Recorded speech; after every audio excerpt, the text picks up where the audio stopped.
John chapter 12. Then 6 days before the Passover, Jesus came to Bethany where Lazarus was, who had been dead, whom he had raised from the dead. There they made him a supper, and Martha served, but Lazarus was one of those who sat at the table with him. Then Mary took a pound of very costly oil of spikenard, anointed the feet of Jesus, and wiped his feet with her hair. And the house was filled with the fragrance of the oil. But one of his disciples, Judas Iscariot, Simon's son, who would betray him, said, "Why was this fragrant oil not sold for 300 denarii and given to the poor?"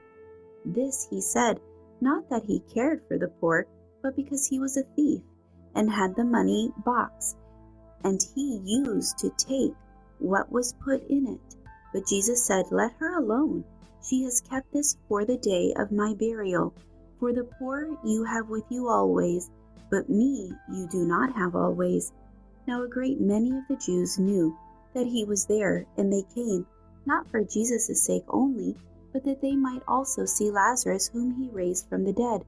For the chief priests plotted to put Lazarus to death also, because on account of him many of the Jews went away and believed in Jesus. The next day a great multitude had come to the feast, when they heard that Jesus was coming to Jerusalem, took branches of palm trees, and went out to meet him, and cried out, "Hosanna! Blessed is he who comes in the name of the Lord, the King of Israel." Then Jesus, when he had found a young donkey, sat on it, as it is written, "Fear not, daughter of Zion, behold your king is coming, sitting on a donkey's colt." His disciples did not understand these things at first, but when Jesus was glorified, then they remembered that these things were written about him, that they had done these things to him. Therefore the people who were with him, when he called Lazarus out of his tomb and raised him from the dead, bore witness. For this reason the people also met him, because they heard that he had done this sign. The Pharisees therefore said among themselves, "You see that you are accomplishing nothing. Look, the world has gone after him." Now there were certain Greeks among those who came up to worship at the feast. Then they came to Philip, who was from Bethsaida of Galilee, and asked him, saying, "Sir, we wish to see Jesus." Philip came and told Andrew, and in turn Andrew and Philip told Jesus. But Jesus answered them, saying, "The hour has come that the Son of Man should be glorified. Most assuredly I say to you, unless a grain of wheat falls into the ground and dies, it remains alone. But if it dies, it produces much grain. He who loves his life will lose it, and he who hates his life in this world will keep it for eternity. If anyone serves me, let him follow me, and where I am, there my servant will be also. If anyone serves me, him my Father will honor. Now my soul is troubled, and what shall I say? Father, save me from this hour? But for this purpose I came to this hour. Father, glorify your name." Then a voice came from heaven, saying, "I have both glorified it and will glorify it again." Therefore the people who stood by and heard it said that it had thundered. Others said, "An angel has spoken to him." Jesus answered and said, "This voice did not come because of me, but for your sake. Now is the judgment of this world. Now the ruler of this world will be cast out. And I, if I am lifted up from the earth, will draw all peoples to myself."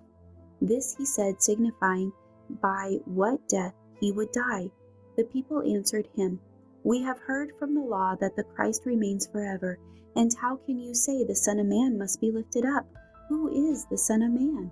Then Jesus said to them, "A little while longer, the light is with you. Walk while you have the light, lest darkness overtake you. He who walks in darkness does not know where he is going. While you have the light, believe in the light, that you may become sons of light." These things Jesus spoke and departed, and was hidden from them. But although he had done so many signs before them, they did not believe in him, that the word of Isaiah the prophet might be fulfilled, which he spoke, "Lord, who has believed our report, and to whom has the arm of the Lord been revealed?" Therefore they could not believe, because Isaiah said again, "He has blinded their eyes and hardened their hearts, lest they should see with their eyes, lest they should understand with their hearts, and turn, so that I should heal them." These things Isaiah said when he saw his glory and spoke of him. Nevertheless, even among the rulers many believed in him, but because of the Pharisees they did not confess him, lest they should be put out of the synagogue, for they loved the praise of men more than the praise of God. Then Jesus cried out and said, He who believes in me believes not in me, but in him who sent me. And he who sees me sees him who sent me. I have come as a light into the world, that whoever believes in me should not abide in darkness. And if anyone hears my words and does not believe, I do not judge him, for I did not come to judge the world, but to save the world. He who rejects me and does not receive my words, that which judges him, the word that I have spoken will judge him in the last day. For I have not spoken on my own authority, but the Father who sent me gave me a command, what I should say and what I should speak.